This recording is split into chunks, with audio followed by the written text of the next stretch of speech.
Greetings. So I'm not sure what we're going to talk about today. Let's see. I'm just reading something that came up. Let's just go with the flow. Let's do some hills, some warm-ups, and see what happens.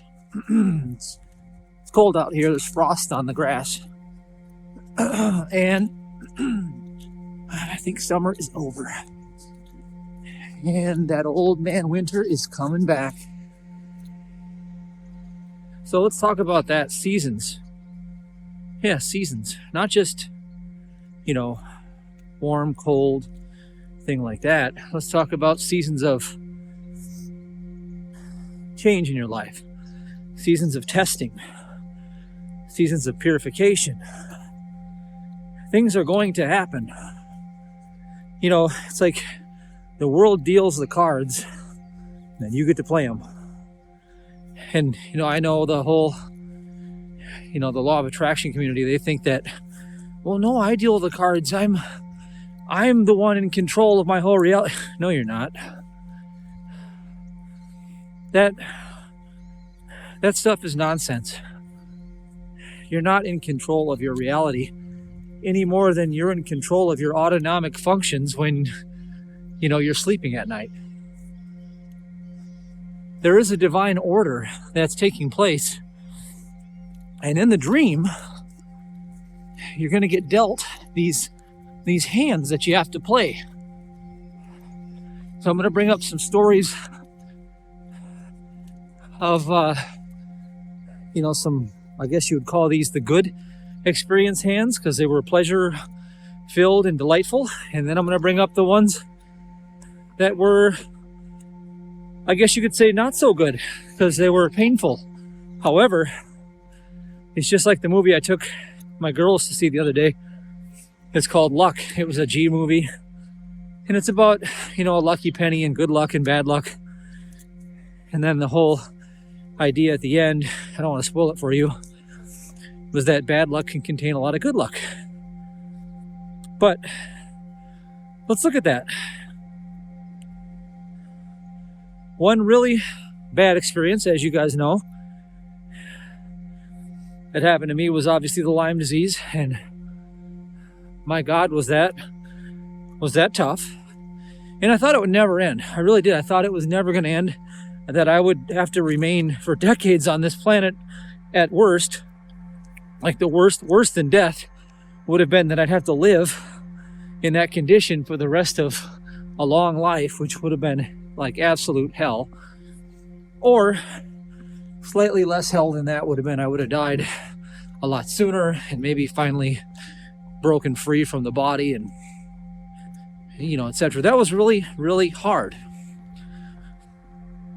What did I learn during that time? What was the well, you know what I learned? I learned how this physical body, it's corruptible, it will fail. And if you root yourself in that space, like in terms of, I'm young, I can go out and work for a living, I can do all these things. Everything that you've learned about yourself in the world is a lie. You don't have any power in the body. The power is in the spirit. What I learned during that time, the blessing of it is I learned how to hold my focus for hours and hours and hours because of necessity. The symptoms were so aggressive that I would have to hold my peace as best I could just to prevent from going to the hospital again or to be a total miserable person around Sabrina and my son George.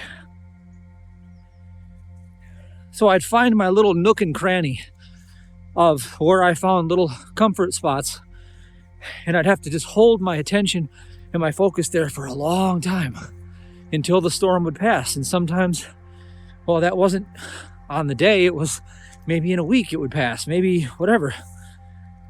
What I learned was a real incredible skill of focus, the discipline to not allow certain thoughts to come into my reality, because certain thoughts could really trigger a cascade down really fast. All right. So that was a positive, right? That was a growing experience. I grew out of it, literally. Okay, now a real good experience that happened is, several years later, because I had learned about tithing, I had learned about, the ABC break process, the 3-2-1 that I teach. I got really, really wealthy. God was really pouring out abundance. And I got a little haughty, I got a little proud. And so what happened there is I didn't want to tithe anymore. I just felt like, well, that was for back when I was broke, and I'm good now. Like my health is back. I'm strong. I'm living in an 8,500 square foot mansion. My business is doing 7 figures. Like, this is never going to end. I thought, man, I did it. I made it. And see, it was all about my taking credit for myself. Yeah, I did that. My heart turned. I wasn't humble anymore. I lost my humility. I lost the humility that it took for me to get God to get this grace into my life. You don't activate grace without humility. It was in my need for Him when I was tithing and when I was saying, God, you take over my life. I can't do it. You do it. That was my strength. My vulnerability was my strength. So then I moved into this really strong, financial picture. And I'm like, yeah, I did all that. I'm the man. I got humbled real quick all over again. Yep, that's what happened. Now, not to mention, I also learned things about my work style and my, how I function best. I like to train every day. I like to challenge myself. Everything for me is really, the challenge is fun. I found that having all of that, living in that big giant house, taking care of that stupid pool every day, all this stuff I had to think about was a major distraction from what really made me feel complete. So what made me feel complete was my spiritual path. So I found that when I was in the dumps, my spiritual path was the common thread that brought me, well, A, out of it, and B, it gave me the sense of relief that I was looking for. And then when I was up, it's like this fractal. When I was down here, the spiritual path brought me back up. And then when I was way up here, the spiritual path I needed to bring me back to reality. So I simplified my life. I dumped a lot of things. I downsized tremendously. And I thought, simple. So I can put my focus on God all day, every day. So through these ups and downs, they were all engineering me into the place of my perfect alignment. And isn't that something that God's love can really bring you back into alignment, whether you're down here or up here? And I've had so many of these experiences that I've seen the hand of God every time usher me back, bring me back to what's real. Have you noticed that in your life? Put something in the comments below if it's you. And by the way, if you're not part of our SSF ministry, you should be. And here's why. I'll give you a couple good reasons. We meet together on Wednesday nights and Sundays. And, well, God put it, I took it before God and I said, God, what do you want me to do? And God said, well, don't make it about you and don't make it about your ministry. Keep it about God. And so last night we cracked open one of the Gospels that I think is the premier one that will help you really understand what's going on. And we went around and we all took turns chewing on and dissecting certain pieces of it to collaboratively get these breakthrough aha moments. Those are revelation. And when you start to get revelation, then you start to be filled with inspiration. And then inspiration leads you into the proper channels of motivation. And then once you find the proper channel of motivation, guess what happens? I'll tell you what happens. Action starts coming out of you, and that creates expectation. And then expectation is the fulfillment from within yourself. You get in life what you expect and what you negotiate. That's it. Now, the negotiation that you have to learn how to make is with yourself, mostly and primarily, before you can start dealing with anything else. So let's start there. Well, first of all, here's a cold hard reality check. If your finances suck, it's because your giving sucks. Period. If your relationship sucks, well, I hate to tell you, but your relationship with yourself sucks. And if your well-being sucks, well, you gotta get your relationship with the Father at this time, tune it in a little better. That's what we're talking about here.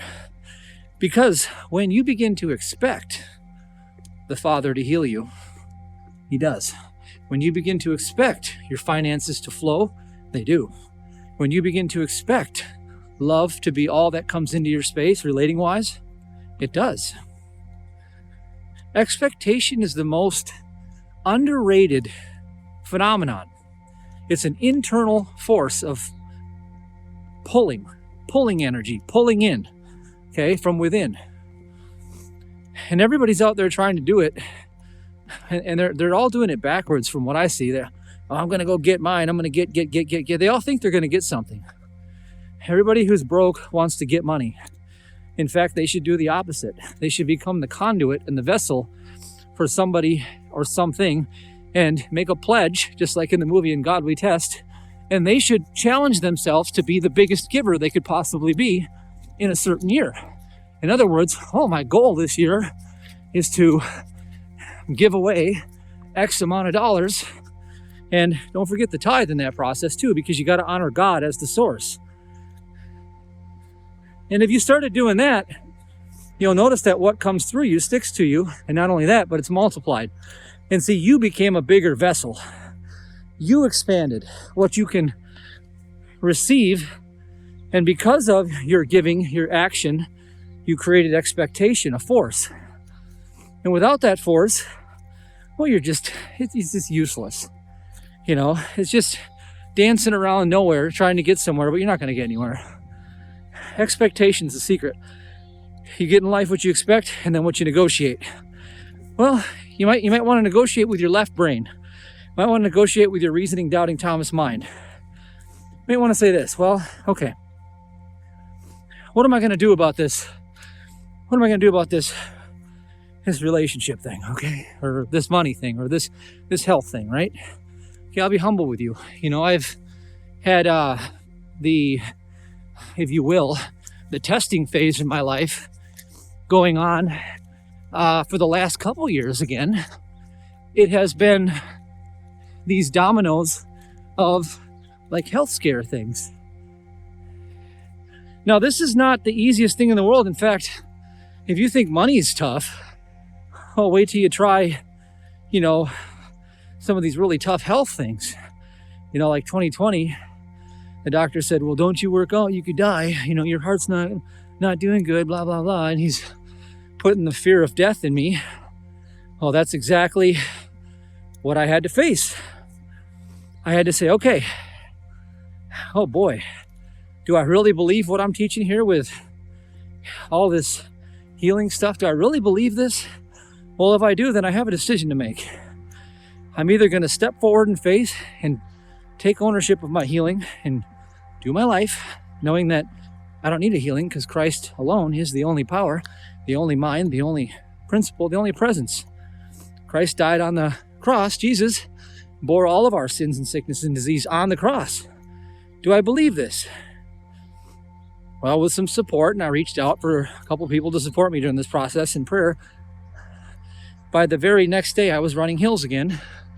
And, that was a few weeks of really serious fear trying to come at me. It wasn't over yet. And I said this. I said to God, look, God, I can't live in fear. I have to live free in your presence. And I know that your life is the only life. And if this meat sack goes, then it's going to go. But I'm going to continue to rejoice in you and live your life. Live your life. And then a few days later, the thought came to me, and this was the thought that broke the dream. Like Mary Baker Eddy would say, that if you haven't broke the dream yet, it's because you haven't found the correct truth that undoes the lie that you're living in. Well, the thought came from a Christian Science talk I was listening to about a guy said, the problem you have is you think there are two hearts, God's and then yours.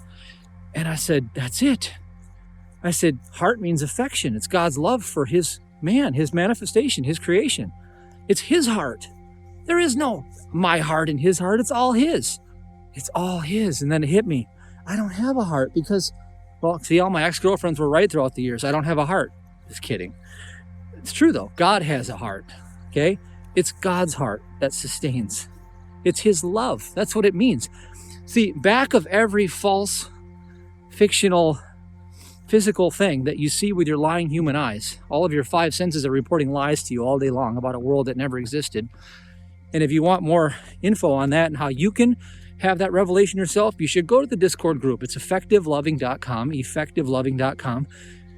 Watch the SSF transmissions, including, and not the least of which, number 3, where I broke all this down, in which forbidden Bible this is in. So you can get this revelation yourself. But the world isn't there. It's a dead corpse. So I'm playing with this dead corpse and moving through it. And whatever, let's just go on to the next story. You already know the story. I'm still here. I'm running. But anyway, then the whole thing that's going around, these days seem to hit me and hit another family member. And I will tell you this.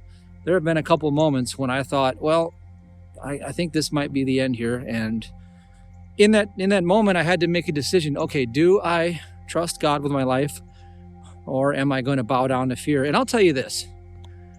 I don't give a shit what happens. I am never going to bow down to this fear, ever. I will continue to run. I will continue to lift. I'll continue to move and do everything in my power until the very moment that dream tries to snatch life, and it finds out that you can't snatch life out of life, because life is, and outside of life there's nothing else. And if I have to go through that wake-up call, I will. I don't care. I really don't care. I will not bow down to another master and another God. And that's just it. Now, that mentality will get me only so far. Okay, that'll get me out of the gutter. And see, your relentless attitude of proving God will get you out of the gutter. But then you have to create expectation by taking an action, by moving forward. Now, had I sat on the couch and I would have said, well, I think I'll just play it safe and I'll just ride the storm out until the healing comes. No expectations created, none whatsoever. So guess what's going to happen? I've just negotiated with a tyrant who's put me down, and I'm agreeing with the tyrant. So what happened? I just gave in. I just quit. It's over. You're not going to heal from that space. The only way to heal is to say, I am healed. In fact, that's the only thing I could ever be, because Jesus already took all sin, sickness, and disease onto the cross, and the ascended Christ is the only life there is, and I'm in that Christ, and I'm going to act like it. And I'm going to take that step, and I'm going to demonstrate each step of the way what I believe by moving my feet. All right? And everybody says, oh, well, the only reason people don't heal is because of unbelief, or they can't raise their finances because of unbelief. It's true. You know what unbelief is? Well, unbelief is actually, there's no such thing as unbelief. There's just misqualified belief. It means you believe in two lives. That's all unbelief is the belief in two lives, two powers, God and something else. It's the and something else that all of the unbelief can be categorized in, and it's all zero, because you have the one and you have the zero. It's a number for God, 1 and 0. One. There's one power, one presence, one mind, one consciousness, one life. Zero, interestingly enough, they told you that the world is shaped like a zero, big giant nothing. And they told you that you live on it. So they put you into a matrix, into a cube where there's a dream going on, a simulation. And it's through the 5 human senses, which are engineered by the very mind that's trying to enslave you. Okay, it's one mind. There are not 7 billion different minds. There's one carnal mind. And then there is one mind of Christ. That's it. It's the impersonal nature of this. So all evil, sin, sickness, disease, poverty, and all this doesn't belong to you. It's not happening to you. It's not exclusive to you. It's part of the world fiction system. And so that very system, that matrix, says to you, well, here's the new rules, and this is how you're going to fit into the new rules. And then you say this to it because you say, well, I'm sorry, but I don't fit into your model because I never did, because I'm not in flesh. And then you have to take an action to prove that you're not in flesh, and you have to move forward in confidence, not because of your strength, but because of the fact that divine love is your life and it holds you intact. And you have to hold that thought and be willing to go down with that ship, believing if you must. It says in the gospel that because of your faith, you may be tossed in prison for 10 days, you may be tried and have your trials, right? Well, that prison of your mind will come against you and put you through a test, a serious test, to see if you truly believe. Do you believe? Well, then prove it. Prove it. Demonstrate your faith. You do it not by sitting around thinking about it. You do it by knowing, not thinking, but knowing what God knows to be true, and then acting according to what God said to be true. Now, fear is going to come against you, and it's going to throw its lashings on you because it's going to lash the Christ in you. Okay, that's the story of the Christ getting the lashings. Okay, it's going to put you to death if it must. If you're willing to go through that, then the crown of glory is yours. The crown of glory is yours at the end of this trial. At every trial that I've been through, it's always been the upward progress, the continuous momentum of progress, God's law of increase. And I've always expanded my spiritual awareness at every turn. But at every turn, I'm not going to lie to you and say, oh, it's just been roses. It's been so delightful. I've just kicked back on my lazy boy and I just thought about God and how much he loves me. And, oh, there I am. I just manifested another $1 million. And, oh, wow, look at the love of my life. Oh, wow, look at God. This is so great. This is so great. Well, the reason why that doesn't work is because it couldn't work. For the very reason that, like when I went through and I had to demonstrate it through the trial of what they call the Lyme disease, I had to demonstrate the qualities of God in that space. Now, here's the answer. When the world tries to squeeze you out, the outer, first of all, recognize that A, it's not there. It's a simulation. It's a test. It's just a school. You're in a school. B, the way to pass the test is to know the fruits of the Spirit: peace, love, joy, kindness, faithfulness, meekness, temperance, love, goodness. Discover what the simulation is trying to hide. It's always trying to hide something of God's nature. For example, well, the idea of, the one that I just went through a couple weeks ago, I had a really, really bad trouble with the breathing and whatever, and I thought, oh, crap, this is it. Like, it's the middle of the night. I can't call for prayer. It's going down right now, huh? And I thought, okay, I'm going to turn to you, God. I'm like, I guess if I transition, I'm going to be with you, God. That's how it's going to play out. And then God turned my attention. And God said, think of how much you love that little Fiona and Leora and George, and just be with them in your love right now. And the minute I turned to that love, and I just mentally I went to them and I held them. And I thought, you guys know that I love you and I'm always here and I'll always love you and nothing can stop that. And I just mentally held them in my love. It's a mental universe. Nothing can stop me from loving them. Well, in that space, the symptoms they literally just dissipated. All of a sudden, wide open. I was like, holy man. Well, what happened there? Well, the dense fog of this dream and all of its armies and legions of physical 5 sense reports that are coming came against me with all of its might. And I turned to God. That's the first thing. As I turned to God fearlessly, and I said, God, oh, I know it's your life. I'm living in you. They can't kill you. I know that I'll be alive in you forever. What do you want me to do here? What do you want me to know? And I just got quiet. And then God spoke to me in that stillness. Silence. Listen. Silent and listen. Same letters. And then a divine angel message came. That divine message was God sending his angel to minister to me. Now, the minute I demonstrated love pouring out of me, that was God's love. Perfect love casts out fear, and all of these trials that we go through are rooted in fear. So what was happening was that love was being obstructed, allegedly, in human thought. In other words, human thought was trying to make its case that there's a lack of love here, love that supports life, that governs all, that is responsible for, keeping me in harmony and peace and all of these things. All right. So what is the action that I had to do? Well, I had to act on that divine message. I had to do exactly what was coming to me, was mentally stop thinking about taking thought for my own life. Oh, should I just drive to the hospital? I don't know if I'll make it. Like all these mental fears, right? I said, no, I ain't gonna do that. I'm not gonna take thought for my own life.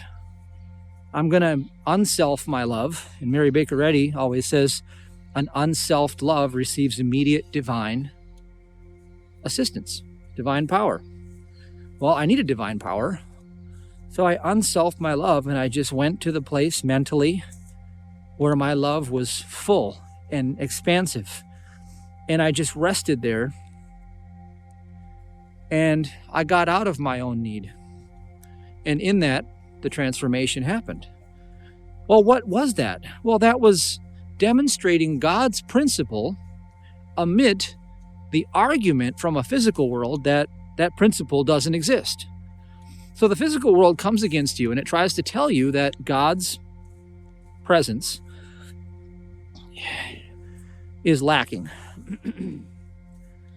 God's presence is lacking. Well, you just turn the story around. I'll give you another example. Finances. When finances seem to get tight, and at time to time they do, it's not like, it's looking at cash flows and you're saying, okay, cash in, cash out, cash in, cash out.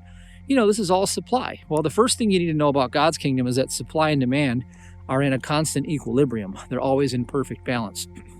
Therefore, the truth is, if you have somebody demanding a supply from you, it means the supply is present. Because it has to be. Because it's God's kingdom. And because God doesn't have a deficiency.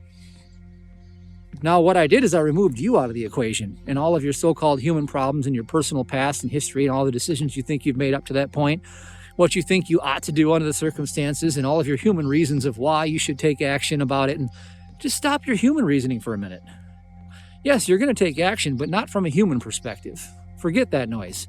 That's how you got in this mess. What is God wanting from you? Well, I had a saying that I want to share because a lot of people might need to hear this right now, is when man says he has nothing left to give, it means there's no room left in his heart for forgiveness. There's a lot of unforgiveness in the world right now. Lots. And people are stopping their giving because of it. It's actually, they're demonstrating their unforgiveness by doing that. And unforgiveness is definitely not the path to prosperity. The path to prosperity is to be the giver of love. In fact, the purpose of your life is to become the giver. That's it. Codependency means there's a giver and a taker. All right? Get this? And the ascension out of all of those patterns means to become the giver. You're the giver. Okay? Not because you expect somebody to give you anything. Not even because you expect God to give you something. Because God already gave you the fullness of himself. It's because you expect for God to be the only driving force behind your actions and motivations. That's it. Just let God alone in his universe and get out of the way. And you say, well, no, I can't because it's too tight right now. There's no money left over. There's nothing left. Well, if you keep doing what you've always done, you're going to keep getting what you've always gotten in the past. If you keep letting fear sit in the middle, just like it did every other time, and you keep bowing down to fear, what action did you take that creates any sort of expectation for God to be God in your life? What action did you take? Well, probably none. I used to live that way. I used to be that way. I used to think, I don't have any money. I'm not going to give nobody nothing. I'm not going to give anybody anything. Like, go out to dinner. I'm not going to pay. I'm not going to do any of that. It's not my job. Let somebody else pay for their own meal. Certainly not going to tithe. Not going to do that. That's stupid. That's only going to make the pastor rich. He's already rich. Why should I give him my money? Certainly not going to help anybody in need because, well, I'm in need too. Why shouldn't they help me? See, those attitudes, those are poor people attitudes. Those attitudes guarantee that you'll remain poor. And then greed kicks in. And then once greed kicks in, you start trying to scheme and plot and think of how you can get something. Now you're totally in the wrong direction. Totally. Because that's not God's nature. So all of those actions are clouding God's presence because you just agreed with the carnal mind. Remember, the world's not there. So what are you going to do? What are you trying to get to? Well, I'll tell you what happens.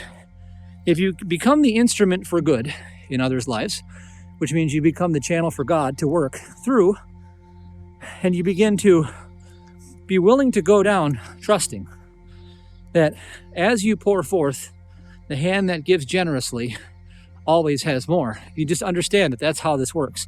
When man thinks he's given, man is receiving. I wrote that because I know that because I've done it for decades. You know, I heard this guy talk about the analogy of water.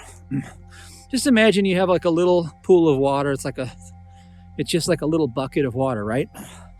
And you plop your hand in the water.